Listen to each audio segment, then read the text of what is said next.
Hello friends, this is Rahi and welcome to our channel BEd वाले। तो आज हम बात करने वाले हैं सिगमंड फ्राइड की थ्योरी की। इन्हें मनोविश्लेषणवाद का जनक कहा जाता है। ठीक है, मतलब ये कहाँ थे, मतलब अगर इनकी बात करें तो इन्होंने मनोविश्लेषणवाद का सिद्धांत दिया, जिसे गत्यात्मकता का सिद्धांत भी कहते हैं। तो ये क्या है, इन्होंने मनोविश्लेषणवाद का सिद्धांत दिया या मनोवैज्ञानिकता का सिद्धांत दिया कह सकते हैं, जो क्या है व्यक्तित्व के विकास से संबंधित है। मतलब जो कामुकता है, जो काम प्रवृत्ति है, उसका जो है मानव की पर्सनैलिटी में बहुत ही ज़्यादा विशेष योगदान रहता है, ऐसा इनका मानना था। और प्रत्येक अवस्था में किसी ना किसी जो उन अंग के द्वारा, ठीक है, किसी ना किसी अंग में क्या है उसके लैंगिकता पाई जाएगी कि जो है वो अपनी जो है कामुकता को, काम प्रवृत्ति को प्रदर्शित करता है। ठीक है, और प्लेजर गेन करता है। तो अब इनका मानना है, ये मनोविश्लेषणवाद के जनक कहे जाते हैं। जब ये 6 वर्ष के थे तो इन्हें 8 भाषाओं का ज्ञान था। इनकी कुछ बुक्स हैं, the ego and the id, इनकी सेकंड बुक थी द इंटरप्रिटेशन ऑफ ड्रीम्स, तीसरी थी सिविलाइजेशन एंड इट्स डिसकॉन्टेंट्स। ये ऑस्ट्रिया के वियना शहर में रहते थे। ठीक है, वहीं से इन्होंने अपनी जो है शिक्षा को ग्रहण किया था और बेसिकली ये डॉक्टर थे, जिन्होंने कहा कि जो है जो समस्या है वो ज़रूरी नहीं है कि बाहर दिखाई दे। भाई बीमारी अंदर भी हो सकती है, मानसिक रूप से भी जो व्यक्ति है वो मतलब क्या है बीमार हो सकता है। तो उसकी जो समस्याएं हैं उनसे बातचीत करके उनको दूर किया जा सकता है। ठीक है, मतलब उनकी अंदर की जो दमित इच्छाएं हैं, कुंठाएं हैं, उनको बाहर निकाला जा सकता है ना। तो इन्होंने कई तरीके की बात की और इन्होंने जो मन है उसके 3 भाग बताए हैं, कॉन्शियस, अनकॉन्शियस, सबकॉन्शियस। इन्होंने नार्सिसिज्म की बात की है, इन्होंने जो मूल प्रवृत्तियाँ हैं उनकी बात की है, इन्होंने कुछ अवस्थाओं को बताया है। तो ये सारा आज हम डिस्कस करने वाले हैं। तो चलिए फ्राइड के बारे में। और सिगमंड जो फ्राइड हैं उन्होंने क्या किया, स्थूल रूपीय पक्ष के आधार पर मन को 3 भागों में बांटा है। इनका कहना था जो कामुकता है वो जो मानव है उसके विकास में क्या एक ड्राइविंग फोर्स का काम करती है। ठीक है, तो जो कामुकता है उसका मानव जीवन में, यानी जो काम प्रवृत्ति है वो मानव के व्यक्तित्व का विकास करने में, यानी उसके जीवन में उस कामुकता का बहुत ज़्यादा महत्व है। इन्होंने स्थूल रूपीय पक्ष के आधार पर जो मन है उसको 3 भागों में बांटा है, एक चेतन, एक अचेतन, एक अर्धचेतन। जो अचेतन है वो 1/10 भाग होता है, मतलब 1% भाग हमारा क्या है, एक्टिव है, प्रेजेंट सिचुएशन से संबंधित होता है। जो हमारा अचेतन मन है वर्तमान जो स्थिति है उससे संबंधित है। और अगर हम बात करें मतलब तात्कालिक ज्ञान से संबंधित है। अगर हम एग्जाम्पल लें तो जैसे हम देखते हैं एग्जाम हॉल में जो एक बच्चा या बालिका है वो लगातार प्रश्नों के उत्तर को लिखती रहती है, तो वो क्या है, कॉन्शियस माइंड काम करता है उसका कि वो लगातार जो है वो काम कर रही है, मतलब प्रेजेंट सिचुएशन से जो संबंधित है उसको हम चेतन कहते हैं। ठीक है, जो कि 1% 10 में से 1% भाग जो है वो हमारा क्या है, कॉन्शियस है। अब अचेतन की बात करें तो सिगमंड फ्राइड का मानना है कि जो अचेतन मन है वो सबसे बड़ा भाग है मन का। ठीक है, क्यों, क्योंकि ये जैसे इन्होंने क्या है बर्फ के टुकड़े से भी इसकी क्या की है, मतलब तुलना की है। जो सिगमंड फ्राइड है ये क्या करता है, व्यवहार को नियंत्रित करता है और जितनी भी हमारी दमित इच्छाएं हैं, कुंठाएं हैं, किसी ने कुछ कह दिया, ऐसे एक्सपीरियंस जो हमें याद नहीं करने हैं, मतलब जो किसी ने बुरा भला कहा है या हम जिन चीज़ों को याद नहीं रखना चाहते उनको हम वो जो कहाँ चली जाती हैं वो हमारे अनकॉन्शियस माइंड में, यानी अचेतन मन में चली जाती हैं। ये क्या है, 10/9/10 भाग है। मतलब सबसे बड़ा भाग, मतलब मन का सबसे बड़ा हिस्सा क्या है, तो अचेतन मन है। ठीक है, और इन्होंने क्या कहा है, इन्होंने एक बर्फ की शिला से अचेतन मन की तुलना की है। इन्होंने कहा है एक बर्फ है जो पानी में डूबा है, एक बर्फ का टुकड़ा पानी में डूबा है जिसका कुछ भाग जो है वो ऊपर है और ज़्यादा भाग नीचे है। तो जो ऊपर वाला हिस्सा है उसे इन्होंने चेतन कहा है और जो नीचे वाला हिस्सा ज़्यादा डूबा हुआ है पानी वो उन्होंने सिगमंड फ्राइड ने उसे अचेतन कहा है। ठीक है, इतना समझा।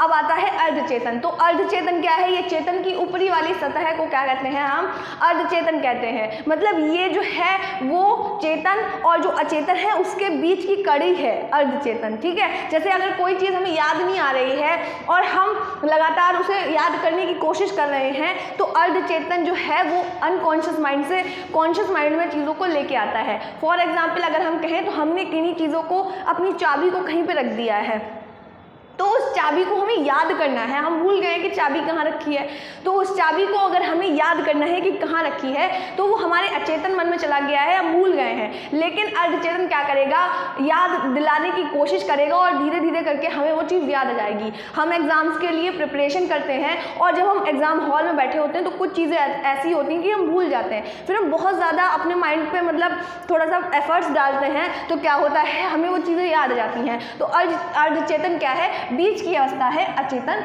और चेतन मन की।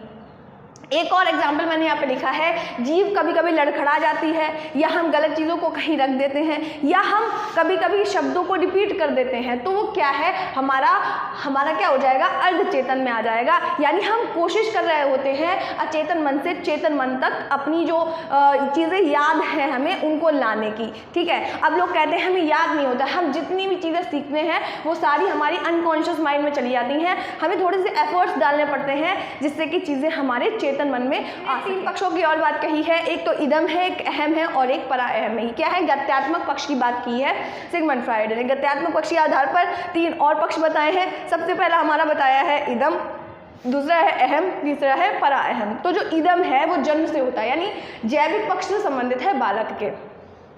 सिगमंड फ्राइड ने इसे बहुत अधिक महत्व दिया है। इसे जो है वो इच्छाओं की जननी कहा जाता है। इसे सही गलत का ज्ञान नहीं होता है। अगर बच्चे को भूख लगी है, ठीक है, तो वो उसे दूध चाहिए ही चाहिए है, चाहे वो बस में हो, चाहे वो बैंक में हो, किसी भी जगह पे हो, बस उसे सुख चाहिए। उसे इस बात से फ़र्क नहीं पड़ रहा है कि मम्मी के पास पैसे हैं या नहीं है, या मम्मी कहाँ है, कहाँ पे है। तो जो छोटा बच्चा है उसको इस बात से फ़र्क नहीं पड़ रहा है, उसे दूध चाहिए है तो चाहिए ही है ना। ये आनंद के सिद्धांत पर काम करता है। और दमित जो इच्छाएं हैं, जो कुंठाएं हैं, वो क्या है, इसे जो है वो भंडार गृह कहा जाता है दमित इच्छाओं का। जो इदम है ये अचेतन मन का ही भाग माना जाता है और ये क्या है, मूल प्रवृत्तियों का केंद्र है। जो सिगमंड फ्राइड है उन्होंने 2 प्रकार की मूल प्रवृत्तियाँ बताई हैं, एक तो जन्म मूल प्रवृत्ति, एक मृत्यु मूल प्रवृत्ति। तो उसको भी आगे हम लोग डिस्कस करेंगे। तो ये क्या है, आनंद के सिद्धांत पर काम करेगा। इसे कुछ सही गलत, अगर खिलौना चाहिए है, अगर गुड़िया चाहिए है और अगर कार चाहिए, पापा के पास पैसे हो ना हो, उसे फ़र्क नहीं पड़ता है, उसे चाहिए तो चाहिए ही है ना। तो ये क्या है, जैविक पक्ष से संबंधित है और ये जन्म से ही उपस्थित होता है, इसीलिए ये जैविक पक्ष से संबंधित माना जाता है क्योंकि ये जन्म से है। अगर हम बात करें अहम की, तो अहम क्या है, वो 1.5 वर्ष में विकसित होता है बालक के अंदर और ये क्या है, मनोवैज्ञानिक पक्ष से संबंधित है। ये वास्तविकता के सिद्धांत पर काम करता है। जो हमारी इच्छाएं हैं और जो वास्तविकता है उसमें जो क्या है, संतुलन बनाता है कि हमें क्या चाहिए और मतलब समाज में क्या हो रहा है ना, समाज में क्या चीज़ें सही है, क्या गलत है, और जो हमें पसंद है वो, ठीक है, तो उन चीज़ों में संतुलन बैठाता है। जैसे हमें कुछ अच्छा लग रहा है और समाज को कुछ अच्छा नहीं लग रहा है, तो जो अहम है वो बीच का रास्ता निकाल देता है। ठीक है, इसीलिए क्या है, इदम और परा अहम के बीच की कड़ी माना जाता है। ये व्यवहार को नियंत्रित करने में अधिक सहायक होता है। और क्या है, परा अहम और अहम के बीच की, इदम और परा अहम के बीच की कड़ी है। भाई ये दोनों की मतलब पक्षों को देखता है कि इदम क्या चाहता है और जो परा अहम है यानी समाज क्या चाहता है और मनुष्य खुद क्या चाहता है, तो उसके बीच की क्या है, रास्ता निकाल देता है। इसीलिए इसे क्या कहा जाता है, मन का शासक कहा जाता है। जो परा अहम है वो सामाजिक पक्ष से संबंधित है, जो समाज में जो हो रहा है उसके आधार पर काम करता है, मतलब आइडियलिज्म पे काम करता है, मतलब ये आदर्शवादी सिद्धांत पे काम करेगा। और इसका विकास सबसे देर में होता है, यानी 3 साल की अवस्था में होता है। इसमें बच्चे में पछतावे की भावना आती है, ठीक है, कि क्या गलत है क्या सही है, उसकी भावना का विकास हो जाता है। और क्या है यानी मन की आवाज़ जो होती है बच्चे की ना, तो पछतावे की भावना आ जाती है। और जैसे ही बच्चे की आयु बढ़ती जाती है, भाई पहले बच्चा जन्म के समय क्या होगा, वो चीज़ों के लिए रोएगा और क्या है, उसे आनंद यानी प्लेजर प्रिंसिपल पे काम करना होगा। लेकिन जैसे जैसे उसकी आयु का विकास होता जाएगा वैसे वैसे इड कमज़ोर पड़ता जाएगा और जो उसका परा अहम है यानी जो सुपर ईगो है उसका विकास होता जाएगा। इन्होंने और भी कई चीज़ों की बात की है, तो चलिए अब चलते हैं, हम लिबिडो को पढ़ लेते हैं कि लिबिडो क्या है। लिबिडो क्या है और इलेक्ट्रा और ओडिपस ग्रंथि क्या है, स्थायीकरण क्या है, इन सबको अभी हम और हमने देखा कि उन्होंने स्थूल रूपीय पक्ष से उसके आधार पर मन को 3 अवस्थाओं में बांटा था। और हमने गत्यात्मक पक्ष देखे थे, उसके 3 पहलू उन्होंने बताए थे। उसके बाद भी उन्होंने कई सारी चीज़ों को एक्सप्लेन किया है। ये मैं यहाँ पे थोड़ा थोड़ा सबको बता देती हूँ, ओके। तो यहाँ पे उन्होंने लिबिडो का कॉन्सेप्ट दिया है। लिबिडो क्या है, तो वो कामुकता या काम प्रवृत्ति से संबंधित है। इन्होंने कहा है जो मानव है उसका जो विकास है, उसका जो पर्सनैलिटी है, उसमें जो है वो लिबिडो का बहुत ही बड़ा हाथ होता है। लेकिन जो कामुकता है लिबिडो केवल कामुकता या काम प्रवृत्ति से संबंधित नहीं है। इन्होंने कहा है जो भी प्रेम, स्नेह या लगाव जिससे भी होगा, ठीक है, जिससे भी लगाव होगा, प्रेम होगा जिस भी वस्तु से या जिस भी इंसान से, जो उसे सुख देगा, ठीक है, तो वो कामुकता के अंतर्गत आ जाएगा। काम प्रवृत्ति तो आएगी ही आएगी, साथ में जो चीज़ें या जो मनुष्य जो है वो प्रेम, स्नेह और लगाव की भावना जिनसे होगी, जो उसे सुख प्रदान करेंगे, वो भी लिबिडो में आ जाएगा। और जो लिबिडो है वो मानव की जो मतलब पूर्ण जो उसका जो व्यक्तित्व है, संपूर्ण व्यक्तित्व को प्रभावित करता है, जो हमारा लिबिडो है। ये पहला कॉन्सेप्ट हो गया। दूसरा अगर हम बात करें तो सिगमंड फ्राइड ने कहा है, दो प्रकार की ग्रंथियों की बात की है, एक ओडिपस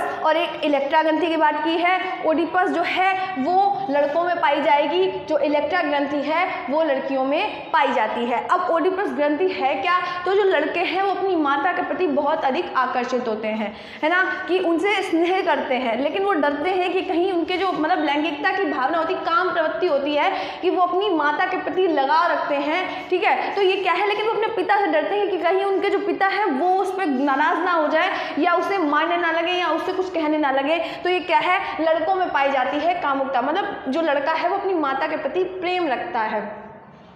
इसके लिए एक जो कहानी है वो भी है कि एक यूनान का जो राजा था जिसका नाम था ओडिपस राजा था, उसने क्या किया, अपने पिता की मृत्यु कर दी। अपने पिता की मृत्यु करने के बाद उसने अपनी माता से शादी कर ली और माता से शादी करने के बाद जो है वो माता से 4 बच्चों को उत्पन्न भी किया। लेकिन जब समय कुछ बीता और उसे पता चला कि जिससे उसने शादी की है वो उसकी माता है, तो उसे बहुत ही ज़्यादा दुख हुआ और उसने अपनी आँखों को निकाल के पूरा जीवन ऐसे ही व्यतीत कर दिया, ठीक है। तो ये क्या था, हमने समझा ओडिपस ग्रंथि क्या है, लड़कों में पाई जाएगी, ठीक है, लड़कों में पाई जाती है। और जो लड़के हैं वो अपने माता के प्रति मतलब प्रेम रखते हैं, कामुकता की भावना रखते हैं, ठीक है।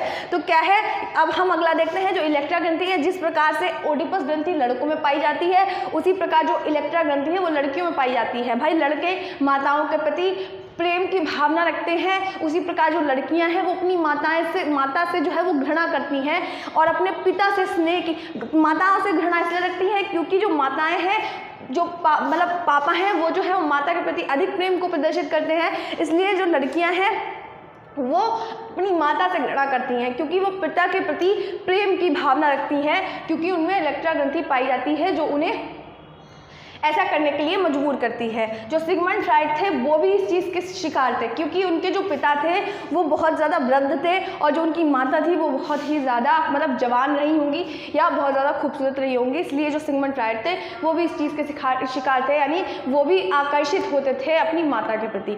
अब अगर हम बात करें तो स्वप्रेम की बात की है, ये वाला हमने समझ लिया। दूसरा कॉन्सेप्ट तीसरा हमारा है नार्सिसिज्म यानी स्वप्रेम, मतलब खुद से प्रेम करना, जो अपने हाथों पैरों को चूमना। ये जो भावना है वो बच्चों में ज़्यादा पाई जाती है, लेकिन कुछ समय में हम देखते हैं, मतलब कुछ पक्षों में हम देखते हैं कि ये भावना बड़ों में भी आती है। बार बार शीशे में अपनी शक्ल को देखना, है ना, खुद को ही निहारते रहना, अपने हाथों पैरों को चूमना, तो ये क्या है, स्वप्रेम है, खुद से प्रेम, है ना। ये थोड़ा बहुत तो सभी में पाया जाता है कि खुद से मतलब खुद से प्रेम करने की भावना थोड़ा बहुत सब में ही होती है, सारे ही मनुष्य में।